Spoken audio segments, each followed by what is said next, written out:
우리 예수님의 오심을 기억하고 또 예수님의 다시 오심을 기다리는 대림절 세 번째 주일입니다. 우리가 대림절을 보내면서 지금 마태복음을 주일마다 살펴보고 있는데요. 마태복음 24장과 25장은 예루살렘의 멸망과 세상의 끝날에 대한 그런 말씀입니다. 그래서 대림절 기간에 다른 본문을 살피는 게 어떨까 생각해 봤는데, 오히려 보니까 오늘 본문이 대림절 기간에 계속 살펴보기에 훨씬 더 의미가 있다라고 생각하게 됐습니다. 왜냐하면 오늘 본문이 예루살렘의 멸망과 세상의 끝날에 대해서 이야기하는데, 이것은 결국 우리 예수님의 다시 오심과 연결이 되어 있기 때문입니다. 그래서 우리가 지난주에도 마지막 때를 살아가는 성도의 지혜에 대해서 살펴보면서 우리 예수님의 다시 오심을 어떻게 준비할 건가를 함께 나눴습니다. 먼저는 언제 예수님이 오시느냐에만 관심을 가질 것이 아니라 언제 예수님이 오시든지 그 예수님을 맞이할 수 있도록 어떻게 살아갈 건가에 우리는 관심을 더 가져야 된다고 했습니다. 또 징조에 집착하기보다는 복음을 전하는 사명에 더 집중하는 것이 옳다고 지혜롭다고 살펴봤습니다. 우리가 징조에만 집착한다 해서 예수님이 빨리 오시는 것이 아니라 천국 복음이 땅끝까지 전해져야 예수님이 오시기 때문에 오히려 복음 전하는 사명에 집중하는 것이 예수님을 기다리는 지혜라고 살펴봤습니다. 마지막은 이미 임한 하나님의 나라, 이미 시작된 종말, 그러나 아직 완성되지 않은 하나님의 나라, 아직 온전히 성취되지 않은 이 종말에 대해서 우리는 이 이미와 아직 사이에서 살고 있다는 것을 기억해야 한다고 말씀을 드렸습니다. 여러분, 이것이 바로 마지막 때를 사는 성도의 지혜인 것입니다. 여러분, 세상 종말이 이미 시작되었다고 과도하게 집착하거나 또는 반대로 아직 멀었다고 생각하고 너무 안주하는 것, 이 두 가지는 모두 다 올바른 태도가 아닙니다. 집착도 안주도 아닙니다. 우리는 이미와 아직 사이에 살고 있다는 것을 늘 기억해야 하는 것입니다. 오늘 본문도 이미와 아직 사이에 살고 있는 우리 성도들이 어떻게 살아야 하는가에 대해서 말씀하고 있습니다. 마지막 때를 살아가는 우리 성도는 먼저 경고를 기억하는 지혜를 가져야 합니다. 여러분, 성경이 말하는 경고를 기억해야 되고 또 우리 예수님이 말씀하신 경고를 기억하며 주님 오실 날을 준비하는 것이 지혜로운 성도인 겁니다. 여러분, 성경은 항상 마지막 때에 대해서 경고를 하고 있습니다. 오늘 15절에도 보면 그러므로 너희가 선지자 다니엘이 말한 바 멸망에 가증한 것이 거룩한 곳에 선 것을 보거든. 여러분, 이 말씀은 다니엘이 예언했던 말씀입니다. 지금 예수님은 다니엘의 예언을 인용하시면서 예루살렘 성전의 멸망을, 파괴를 예언하고 있는 것이죠. 그래서 예수님은 지금 어디서부터 이 세상의 종말이 또 심판의 시작이 있는지를 가르쳐 주고 있습니다. 이미 말씀드린 것처럼 예수님 시대의 성전은 헤롯이 지금 46년째 짓고 있는 성전이라고 했죠. 이미 그 전에 솔로몬이 지었던 성전은 주전 586년에 바벨론 제국에 의해서 파괴가 되었습니다. 그때 다니엘과 백성들은 바벨론 제국의 포로로 잡혀가게 되었고요. 나중에 다니엘은 그곳에서 이 멸망에 가증한 것에 대한 예언을 주전 538년쯤 하게 됩니다. 그리고 시간이 지나서 나중에 바벨론 제국이 이제 멸망하고 이스라엘은 다시 포로에서 귀환을 하게 되죠. 그래서 포로에서 돌아온 백성들이 주전 516년에 무너진 예루살렘 성전을 다시 재건하게 됩니다. 그러나 이스라엘은 성전만 재건했지 하나님 말씀대로 살질 않았죠. 그래서 선지자들을 보내셔서 하나님이 경고하셨습니다. 그 내용이 우리가 새벽에 또 특별 집회 때 살펴본 학개, 스가랴, 말라기 이런 말씀들입니다. 결국 이스라엘은 성전만 건축했지 신앙의 본질은 여전히 변질되어 있었습니다. 그래서 다니엘이 예언하던 대로 멸망에 가증한 것이 거룩한 성전에 서게 되는 수모를 겪게 되는데 그게 주전 167년경입니다. 배경은 이렇습니다. 헬라 제국 안티오쿠스 4세가 이를 성취하게 되는데요. 안티오쿠스 4세는 이집트의 그 알렉산드리아를 포위하고 거의 함락 직전까지 가게 되었습니다. 실제 역사입니다. 그런데 이집트에서 이제 로마에 사절단을 보내서 도움을 지원을 요청하게 되죠. 로마 원래에는 이집트를 지원하기로 결정을 합니다. 그래서 안티오쿠스 4세에게 통보를 하죠. 당장 철수하지 않으면 너희를 그냥 두지 않겠다고 협박을 했습니다. 힘이 없는 안티오쿠스는 다 이긴 전쟁을 포기하고 이제 시리아로 돌아가게 되죠. 그러나 이게 얼마나 억울하고 화가 나겠습니까? 그래서 그는 본국으로 돌아가면서 이스라엘을 경유하게 되고 예루살렘 성전을 파괴하는 일을 하게 됩니다. 그래서 그는 성전을 파괴하고 성전에서 부정한 돼지를 가지고 제물로 제사하게 하고 이 성전 안에 제우스 신상을 세우고 거기에 절을 하게 합니다. 그래서 멸망에 가증한 것이 거룩한 성전에 세워지는 이 다니엘의 말씀이 또 성취가 되는 겁니다. 유대인들이 가만히 있을 리가 없죠. 유대인들은 이것에 대해서 굉장히 거부하죠. 그래서 크게 저항하였고 안티오코스는 이 유대인들을 또 그냥 두지 않았습니다. 무려 사흘 만에 8만 명을 학살을 했습니다. 그리고 성경을 불태우고 빼앗고 또 안식일을 지키지 못하도록 그렇게 했었습니다. 이날은 여러분 유대인 역사상 정말 잊을 수가 없는 정말 비극의 날입니다. 그런데 우리 예수님이 다니엘의 예언을 인용하면서 이 멸망에 가증한 것이 거룩한 곳에 선 그날을 기억하게 하면서 경고를 하고 있는 것이죠. 심판은 이처럼 성전으로부터 시작이 된다. 멸망에 가증한 것이 또다시 거룩한 곳에 서는 날이 오면은 성전은 파괴될 것이고 예루살렘, 이스라엘은 멸망하게 될 것이라는 것을 알라고 지금 경고를 해주고 있는 것입니다. 예수님이 이 말씀을 하신 데가 주 30년 경입니다. 이 말씀을 오늘 본문 말씀하셨고 주 60년 경에 마태가 이것을 성경으로 기록했죠. 마태복음이 기록이 됩니다. 그리고 10년 뒤 주 70년 경에 로마의 디투스 장군이 예루살렘을 정복하고 성전을 파괴하게 되는 거죠. 이때 여러분 역사적 기록을 보면 이때만 무려 민간인 110만 명이 죽음을 당했고 그리고 성전 안에 있는 많은 보물들, 성물들이 탈취되었던 것입니다. 이것이 바로 로마에 있는 티투스의 개선문에 흔적이 남아 있는데요. 사진에 보시고 이미 여행 다니신 분들은 가보신 분들은 알겠지만 로마에 있는 이 티투스의 개선문에는 로마 군사들이 저 오른쪽에 있는 것처럼 성전에 있는 금초대를 메고 간 것, 로마로 가지고 간 것이 그대로 새겨져 있고 이 역사적인 사건이 이렇게 남아 있습니다. 이처럼 티투스 장군은 성전을 파괴하였고 예루살렘 성전은 말씀하신 것처럼 돌 하나도 돌이 남지 않고 다 무너지는 일이 생겼습니다. 예수님의 예언이 그대로 성취되었고 성전 시대는 이렇게 종결되었던 것입니다. 여러분 오늘 예수님이 말씀하신 것은 이것이죠. 너희가 신앙의 본질을 잃어버리고 회개하지 아니하면 성전은 실제로 파괴될 것이라는 거죠. 과거에도 그랬던 것처럼 앞으로 동일한 일이 멸망에 가증한 것이 거룩한 곳에 서게 되는 일이 또 일어날 것이다 라고 이렇게 경고를 하고 그 경고를 기억하게 하시는 겁니다. 제가 이 역사적인 배경을 또 자세히 설명드린 이유도 같은 겁니다. 물론 다녀오신 분이나 또 앞으로 가실 분들 이걸 보면서 기억하라는 것도 있지만요, 오늘 말씀이 동일한 이유입니다. 여러분 다니엘이 예언을 하고 몇백 년 뒤에 실제로 이 사건이 일어났고 예수님이 이 말씀을 경고하신 이후에 40년 후에 실제로 성전이 파괴되는 일이 일어났습니다. 말씀은 상징도 아니고 겁주기한 말씀도 아닌 거죠. 경고를 기억하라는 겁니다. 그리고 준비하라는 거죠.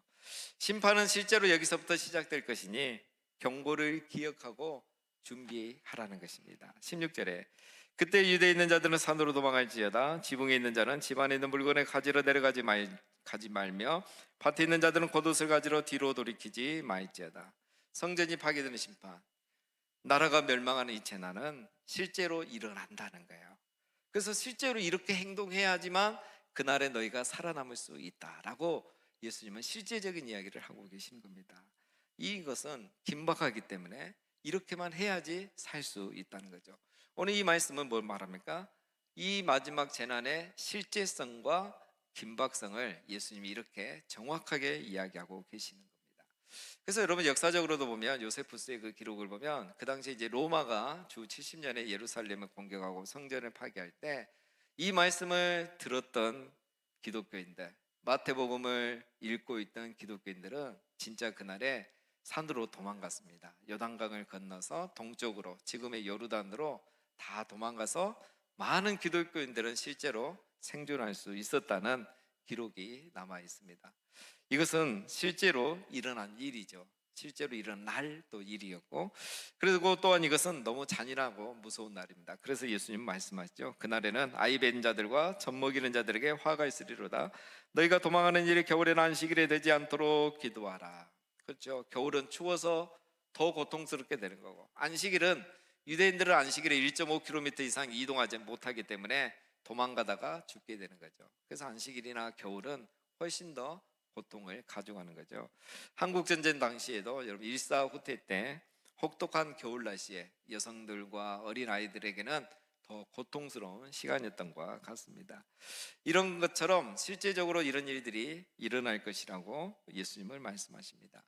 그런데 구약의 성도들이 그랬던 것처럼 이 성전은 절대 파괴되지 않을 것이라고 믿었던 사람들은 예수님의 경고를 무시하고 있다가 결국 큰 화를 당하게 되고, 그래서 수만 명의 사람들이 죽음을 맞이하게 된 것입니다. 예수님이 기억하고 싶지 않은 이 다니엘의 예언, 그리고 역사적인 그 사건을 기억나게 하면서까지 경고하셨는데도 이것을 우습게 여긴다면 여러분 더 이상 가망이 없는 거죠. 그래서 그들의 역사는 그렇게 경고를 기억하지 않고 있다가 그렇게 끝이 나게 된 겁니다. 여러분 우리는 여기서 생각할 것이 있습니다. 여러분 성경의 예언은 이처럼 이중적 성취를 하고 있습니다. 한 번 성취되고 끝난 게 아니고요, 이것은 또 하나의 예표가 되고 그 다음에 또 예표가 되는 겁니다. 그래서 점진적으로 성취가 되는 거죠. 그래서 이미와 아직, 이미와 아직이 항상 번갈아 가게 되어 있는 거예요. 그래서 멸망에 가증한 것이 거룩한 곳에 선 것을 보거든.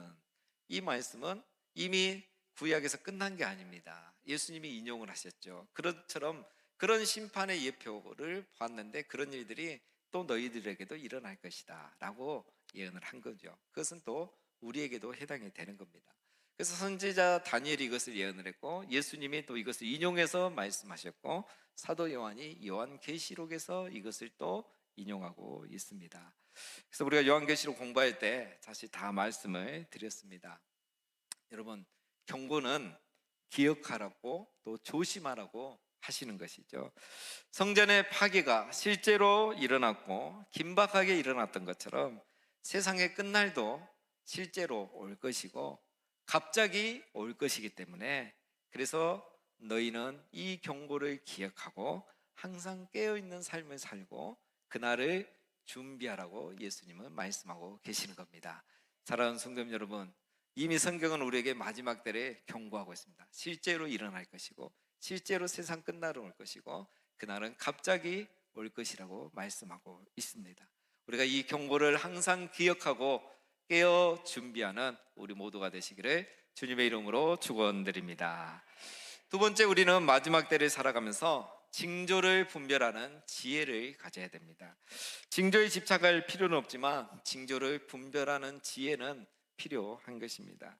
여러분 성전이 파괴되고 창세 이후로 이런 일이 없을 정도로 극심한 환란이었지만 중요한 것은 그렇다고 해서 세상의 종말은 아니라는 겁니다.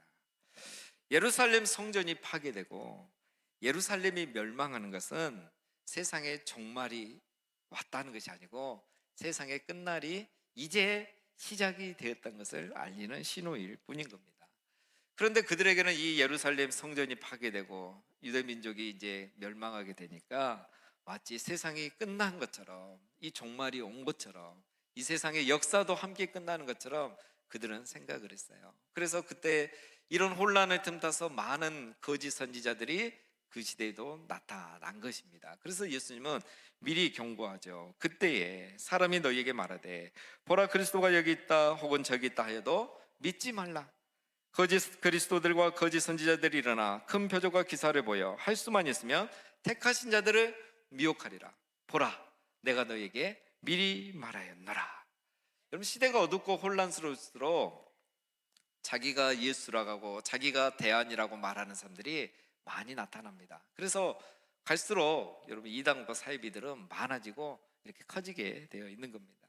자기만이 구원의 방법을 알고 있다고, 자기만이 성경의 진리를 깨달았다고, 자기만이 이 구원의 비밀을 아는 것처럼 말하고 가르치기 시작한다는 거예요. 그런 사람들이 많아진다는 겁니다. 여러분 지금도 이렇게 말하는 이단들, 사이비들이 얼마나 많습니까? 이미 예수님이 예언했잖아요. 말씀하셨잖아요. 제발 그러니까 우리가 이런 말을 믿을 필요가 없는 것입니다. 오늘 예수님이 뭐라 하십니까? 본문에서 믿지 말라. 너희들을 미혹하리라. 계속 미혹할 건데 믿지 마라. 내가 너희에게 미리 말하였노라. 여러분 이 말씀에 예수님의 그 심정이 느껴집니까? 이런 세상이 혼란스럽고 이미 세상 종말이 시작됐기 때문에 정말 세상 종말이 완성되는 끝나는 그날이 오기까지는 미혹하는 일들이 계속 있을 거라는 거예요. 그러니까 절대 믿지 말라는 거예요. 예수님이 미리 말했다는 거예요. 근데도 왜 우리가 자꾸 믿고 따라가고 성경 공부하다가 미혹이 됩니까? 성경을 읽지 않거든요. 예수님이 이렇게 미리 말해줬는데도 이걸 모르는 겁니다. 여러분 미혹하는 사람이 많고 이단 사이비가 많아진다는 것은 마지막 날이 정말 가까이 오고 있다는 증거인 것입니다. 여러분 내가 예수라고 말하는 사람을 절대로 믿지 마시기를 바랍니다. 왜 그렇습니까? 여러분 예수님은 세상에 비밀스럽게 오지 않습니다. 번개가 동편에 나서 서편까지 번쩍인 같이 인자의 맘도 그러하리라. 죽어 믿는 곳에는 독수리들이 모일 것이니라. 이 말씀을 뭘 말하냐면 재림의 명백성을 말합니다. 예수님은 이 세상에 다시 오실 때 누구나 다 알 수 있게 분명하게 공개적으로 온다는 걸 말씀하고 있습니다. 번개가 치면 여러분 누가 모릅니까? 다 알잖아요. 다 보이잖아요. 독수리들이 모이는 것은 왜 모이십니까? 독수리들이 거기에 죽음이 있기 때문에 그거 먹기 위해서 모이는 거예요. 예수님이 오시면 모든 사람이 그걸 볼 수 있고 알 수 있다는 겁니다. 여러분 예수님의 초림은 그렇지 않았어요. 초림은 예수님이 몰래 왔습니다. 그러나 재림은 공개적으로 옵니다. 왜 예수님이 초림 때는 몰래 조용히 오셨을까요? 초림 때는 예수님이 세상을 구원하기 위해 아기 예수로 태어났거든요. 그러면 그래서 예수님은 자라서 성인이 되어서 이제 사역을 하다가 십자가의 죽으심으로 우리의 죄 문제를 해결하고 우리를 구원하시기 위해서 오신 거예요. 그런데 그 예수님 오셔서 정말 우리를 위해 죽으시고 그렇게 하면 인류가 구원을 받죠. 사단이 이것을 그냥 두지 않죠. 그래서 예수를 죽이려고 합니다. 그래서 헤롯 대왕을 통해서 아기 예수를 죽이려고 했고요. 그리고 예수님이 공개적으로 사역하니까 종교 지도자들을 통해서 예수님을 죽이려고 한 거예요. 그래서 예수님은 베들레헴에, 예루살렘이 아니라 베들레헴에서 조용히 태어나시고 나사렛에서 조용히 자라시고 그리고 사역도 공생의 사역도 저 북쪽에 가서 조용한 외진 곳에서 사역하신 거예요. 마지막 죽기 전 일주일 전에 이제 예루살렘에 내려오셔서 공개적으로 이렇게 사역을 하신 겁니다. 그러니까 종교 지도자들이 예수님을 죽이려고 질문을 하고 이렇게 함정을 파고 했던 것이죠. 그걸 우리가 다 살펴봤습니다. 그러나 재림은 그렇지 않습니다. 예수님의 재림은 다시 오시면 공개적입니다. 예수님이 다시 재림하실 때는 십자가에 죽으실 예수님이 아니라 만왕의 왕, 역사를 심판하실 심판주로 오십니다. 여러분 왜 왕이 몰래 오시겠어요? 심판주가 왜 몰래 오시겠습니까? 공개적으로 오시죠. 심판해야 되니까. 왕으로 경배받으셔야 되니까 공개적으로 오는 겁니다. 그런데 우리도 모르는데 자기가 예수라고 말하는 사람들이 있습니다. 이것은 그러니까 다 거짓말이라는 거예요. 제발 속지 마시기를 바랍니다. 예수님이 미리 말씀하셨습니다. 저도 지금 또 얘기합니다. 여러분 미혹을 당하지 마시고 가짜 예수를 믿지 마시고 징조를 잘 분별하시기를 바랍니다. 29절 그날 환난 후에 즉시 해가 어두워지며 달이 빛을 내지 아니하며 별들이 하늘에서 떨어지며 하늘의 권능들이 흔들리리라. 28절까지는 여러분 예루살렘 성전의 멸망을 예언하는 거예요. 가까운 미래를. 그리고 29절부터는 이제 세상의 끝날, 정말 이 세상의 끝날 마지막 날이 있을 징조, 먼 미래에 대해서 예언한 겁니다. 그래서 24장을 자꾸 헷갈리는데 29절을 전후로 이렇게 보면 혼란스럽지 않습니다.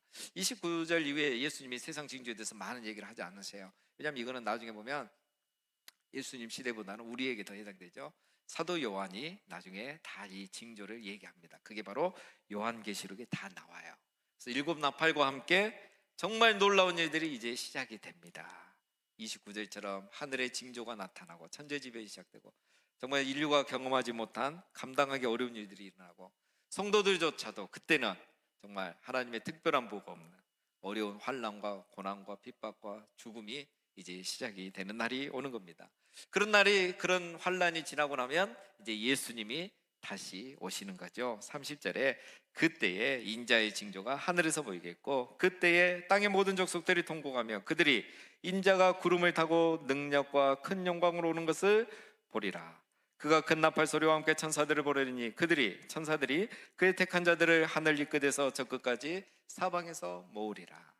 여러분 30절은 뭐냐면 무슨 말하고 있냐면 예수님이 오실 때는 모든 사람이 다 볼 수 있게 모든 사람이 다 알 수 있게 오신다는 거예요.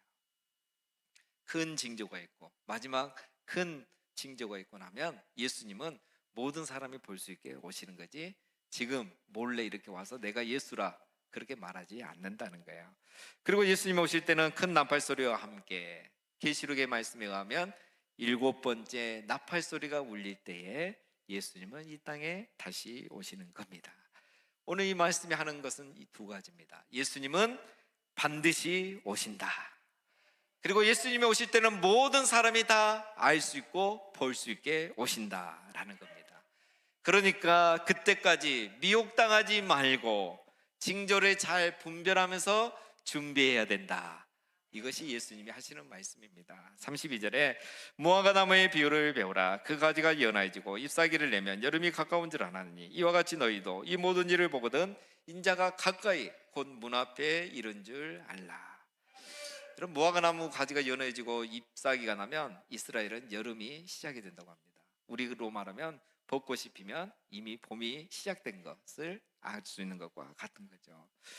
그러니까 미혹하는 일들이 많아지고 하늘의 징조가 보이기 시작하면 주님 오실 날이 문 앞에 가까이 왔다는 것을 알라라는 말씀입니다.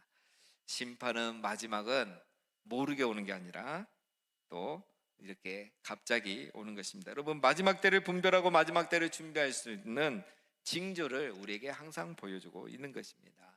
징조는 늘 주셨죠. 다니엘을 통해 주셨고 예수님을 통해 주셨고 또 사도 요한을 통해서 주셨습니다. 여러분 예루살렘이 멸망하기 전에도 줬고 세상이 멸망하기 전에도 징조를 이미 우리에게 알려주셨습니다. 징조로 분별하지 못하고 징조에 집착하다가 우리가 놓쳐버리니까 그게 문제지 징조를 분별하는 지혜가 그래서 우리에게 필요한 것입니다. 그래서 여러분 우리들이 요한계시록을 공부를 많이 해야 돼요. 우리 66권 성경이 다 중요하지만 마지막 때를 살아가는 우리 성도 또 예수님의 다시 오심을 준비하는 우리들에게는 요한계시록이 가장 중요합니다. 그래서 여러분 요한계시록은 열심히 공부하셔야 돼요. 우리 뭐 요한계시록을 다 성취되고 끝난 일로 그렇게 보는 분들도 많지만 그렇지 않습니다. 여러분 계시록은 이미 성취된 일과 아직 성취되지 않은 일이 다 담겨 있는 거예요. 성경 전체가 다 그렇습니다. 점진적, 이중적 성취를 얘기하고 있기 때문에 요한계시록은 마지막 시대를 살아가는 우리에게 굉장히 중요한 겁니다. 자, 오늘 말씀은 여러분 심판의 예표입니다. 예루살렘의 멸망은 세상의 끝날에 있을 심판의 예표입니다.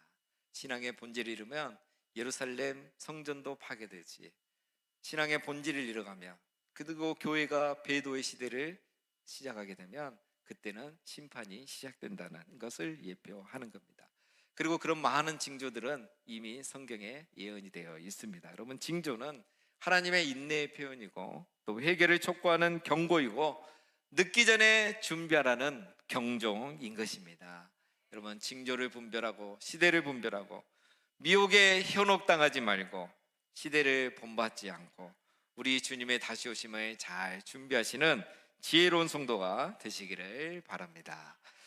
마지막으로 마지막 때를 사는 성도는 예수 그리스도의 다시 오심을 기다리고 준비하는 지혜를 가진 사람인 것입니다. 여러분 우리 예수님은 약속대로 2000년 전에 오셨던 것처럼 약속대로 언젠가는 다시 분명히 오실 것입니다. 오늘 본문에도 예수님이 말씀하셨잖아요. 인자가 구름을 타고 능력과 큰 영광으로 오는 것을 보리라. 우리 예수님이 구름을 타고 구름 속에서 오시니까 구름을 타고 온다고 표현된 거죠.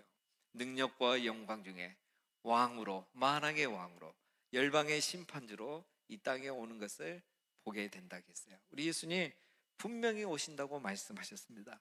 이리 말씀하시고 오늘 본문 35절 마지막에 뭐라고 하십니까? 천지는 없어질지언정 내 말은 없어지지 아니하리라. 여러분, 말씀은 사라지지 않습니다. 말씀은 역사를 이루고 사건을 이룹니다. 말씀대로 예루살렘 성전이 파괴되었고, 말씀대로 세상의 역사도 끝이 있을 것이고, 말씀하신 대로 예수님은 다시 반드시 오실 것입니다. 여러분, 우리 재림신앙의 어느 순간부터 막연해졌습니다. 천지는 없어질지언정 내 말은, 내가 구름을 타고 능력과 영광 중에 오리라라는 이 예수님의 말씀은 절대 없어지지 않는 겁니다. 취소되지 않습니다. 예수님은 확실히 오신다고 약속하셨습니다. 그래서 우리는 이 약속을 확실히 믿고 기다리고 사모하고 준비해야 하는 것입니다.